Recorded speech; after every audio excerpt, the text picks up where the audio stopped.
In die nuus vanaand, die nasionale vervolgingsgesag is ongelukkig oor borgtog toegekennis aan die omstrede sakeman en moordverdagte Katie Molefe. Die vonke spat tydens die nasionale polisiekommissaris Fanny Masemola se getuienis voor die ad hoc komitee. En inwoners van 'n Afrikaner nedersetting eis dat die Tshwane Metro belastinginvordering in die gebied staak.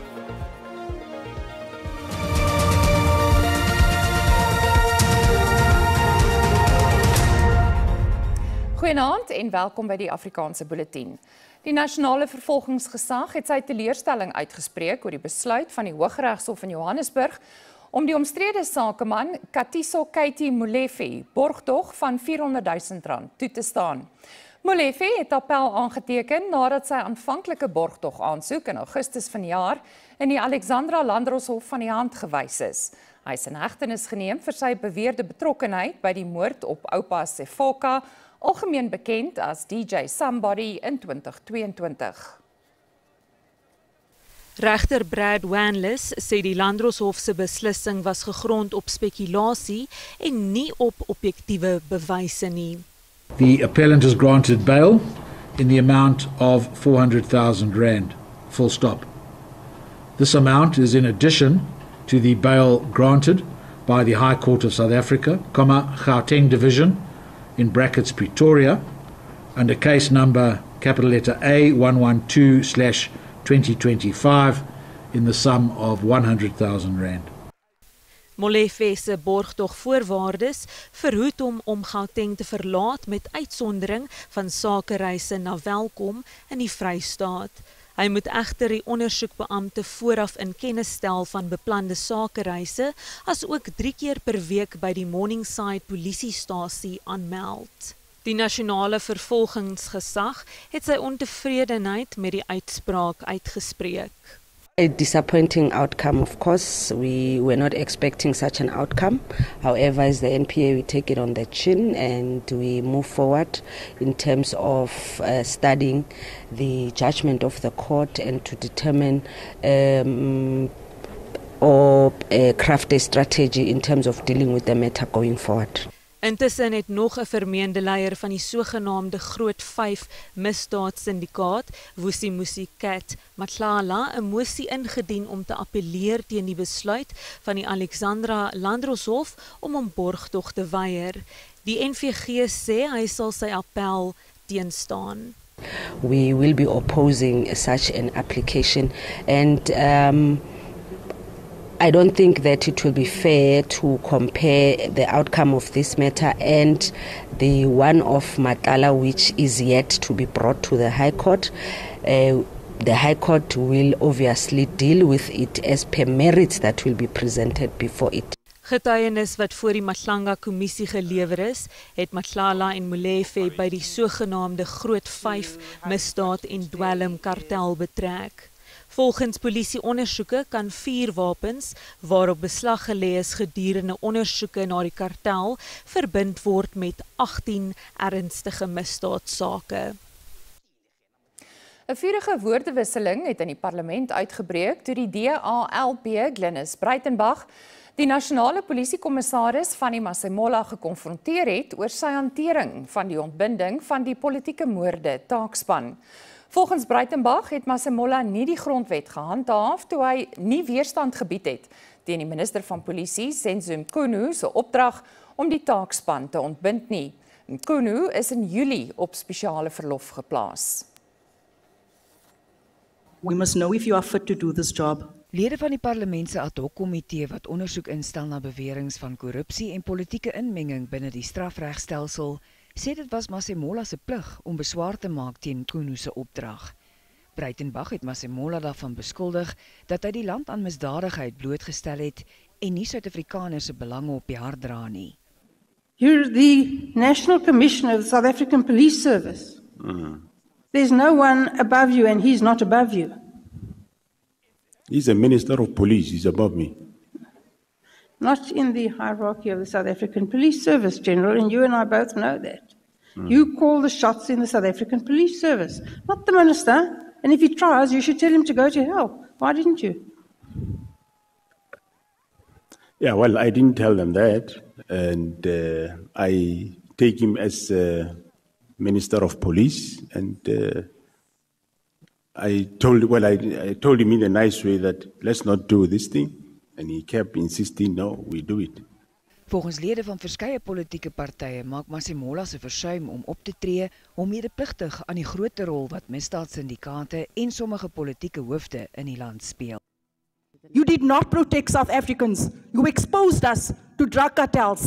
Was this instruction illegal from Minister Mkhunu? And if it was legal, at what stage did you know it's an illegal instruction from him? And did you inform him that this is an illegal instruction? You're a really nice guy. I mean, there's no question about that. But you're too nice. You're way too nice. You're the head of the South African police. Nobody can tell you what to do. You've got a lot of power. You should accept that you did not act in a responsible manner as a national commissioner after you discovered that there was something wrong. Your minister in Pretoria is the one who issues illegal directives. Volgens Masemola het hy gedoen wat hy gedink het reg was op daardie tydstip.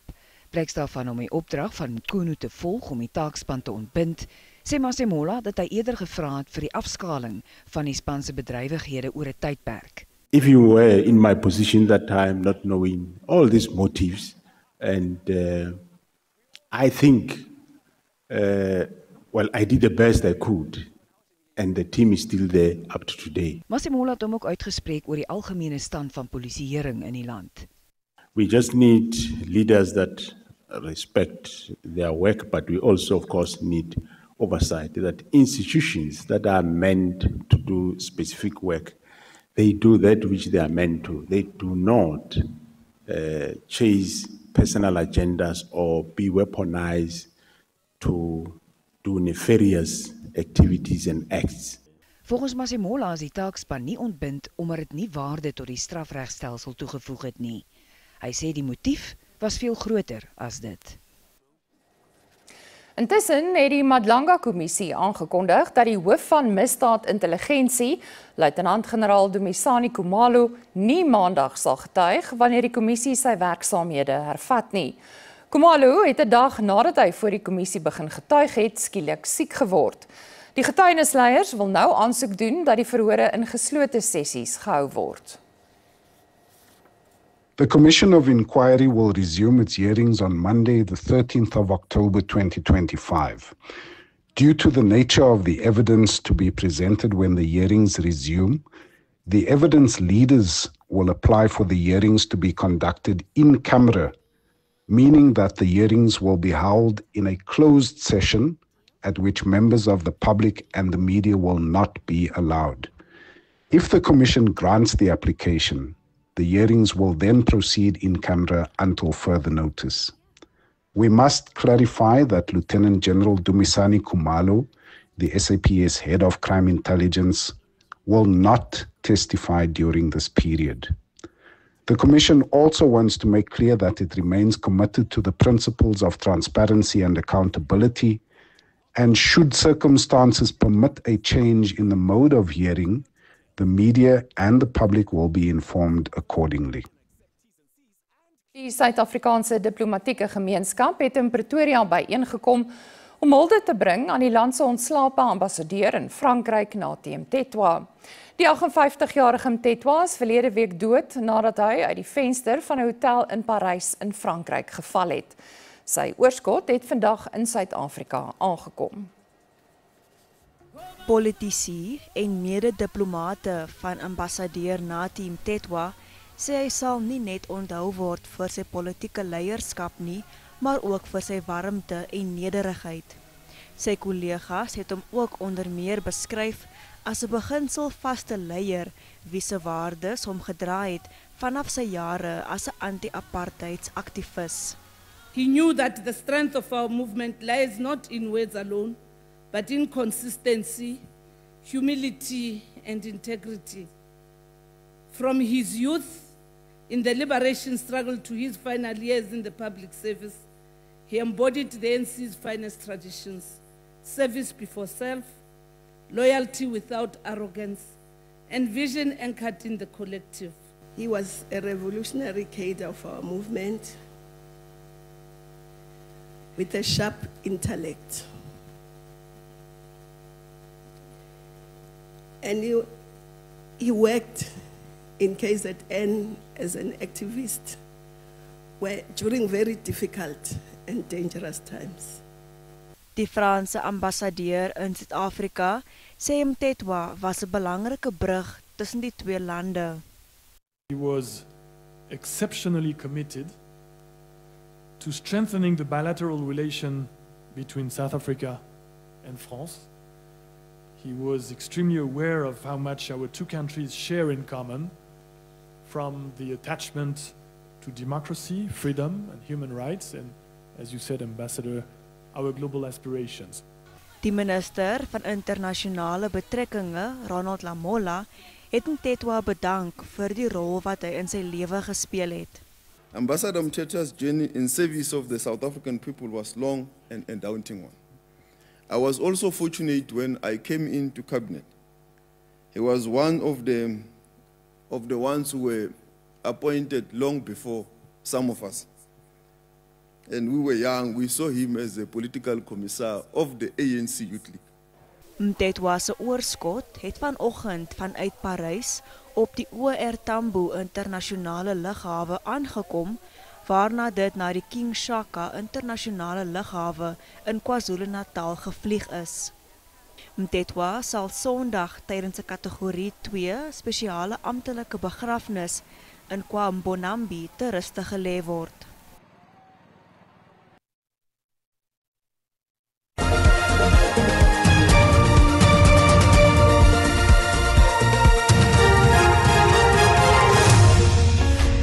Duisende ontheemde Palestynë in Gaza het na hulle wonings begin terugkeer nadat Israel se parlement vanoggend 'n skietstaking ooreenkoms tussen die land en Hamas goedgekeur het.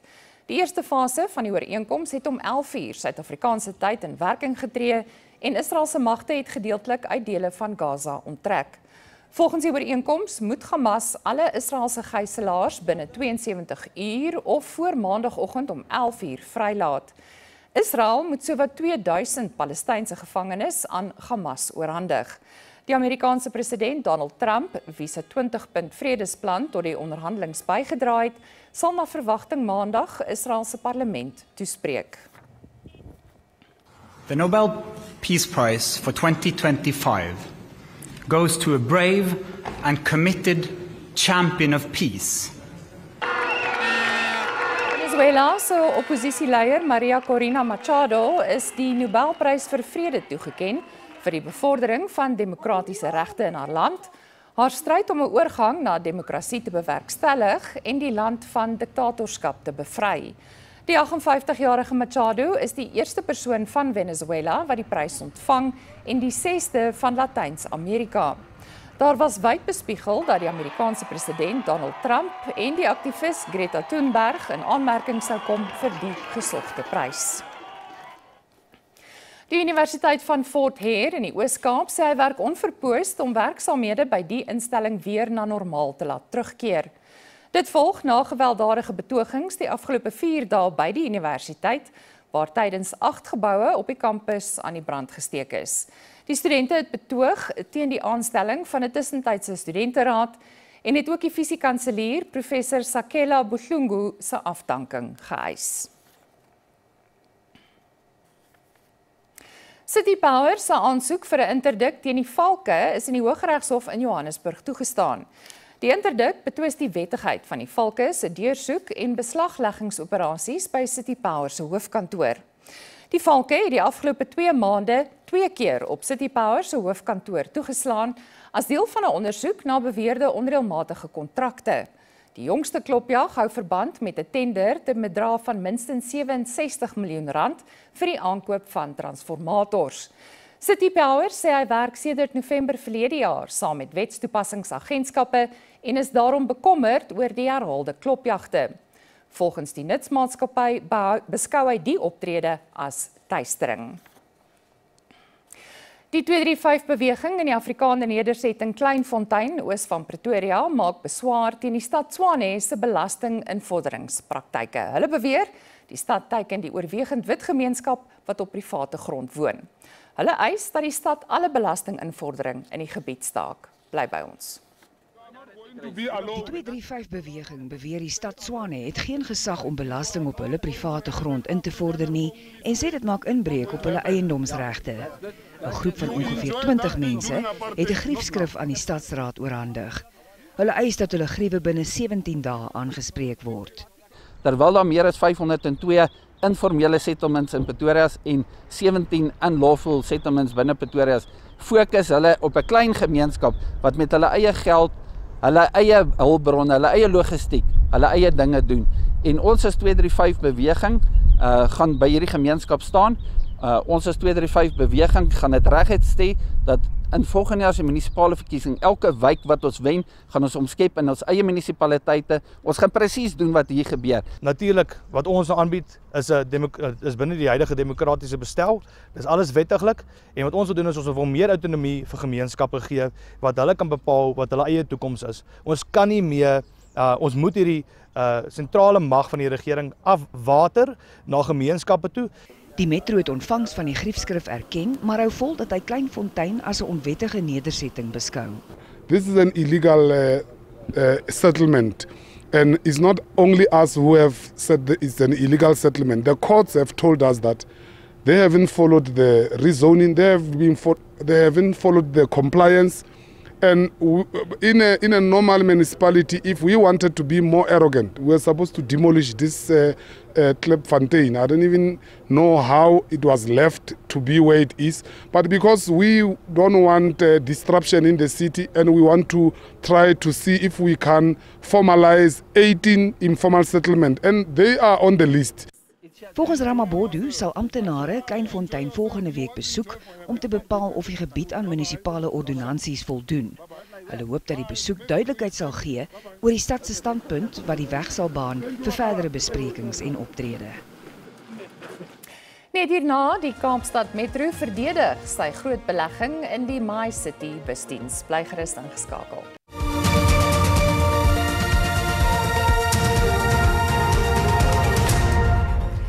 Die Kaapstad Metro sê hy subsidieer die MyCity busdiens uit 4,2% van die eiendomsbelasting wat hy jaarliks ontvang, soos deur die stadsraad goedgekeur is. Volgens die Metro moet hy dit doen om te kwalifiseer vir die openbare vervoernetwerk toelaag wat hy van die nasionale regering ontvang. Die Metro sê net soos die meeste groot wêreldstede insluitend Londen, Parys en New York, beskou hy die subsidiering van die busdiens as 'n belegging in sy inwoners, veral diegene van armer huishoudings. The rate's contribution by the city over the medium term is R578.3 million in the 25-26 financial year, R627.7 million in the 26-27 financial year, and R797.2 million in the 27-28 financial year. The public transport network grant will not be given to the city if the city did not run a bus rapid transport system, also known as the MyCity operations. The return on the investment in the MyCity service amounts to R5.39 billion to the city over the medium term, which is the 25-26 to 27-28 financial years. Thus, it makes financial sense to invest in MyCity. Fase 2 om die MyCity busdiens uit te brei sal na verwagting inwoners van Mitchells Plain en Khayelitsha verbind met verskeie suidelike voorstede, insluitend die Stadskom. The second phase of the MyCity service will attract significant numbers of commuters, as the routes will provide residents from Khayelitsha to Philippi, Nyanga to Gugulethu, Mitchells Plain to Hanover Park, and Wynberg and Claremont with a direct, efficient and scheduled public transport service. In fact, the route will connect about 35 suburbs and 1.4 million residents along the way. Kaapstad sê sy finansiële belegging in die busdiens is die grootste in openbare vervoer van enige metro in die land tot dusver. Vanessa Puna, SAK nuus, Kaapstad.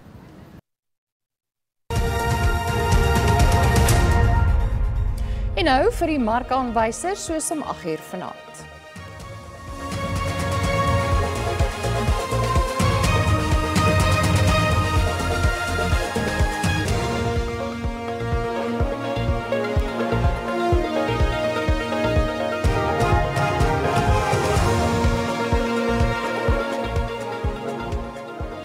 dis dan al waarvoor ons vanaand tyd het. Onthou, die Afrikaanse bulletin gaan môre aand op SABC 2 uitgesaai word en wel om 6:15. Tot dan, totsiens.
Thank you.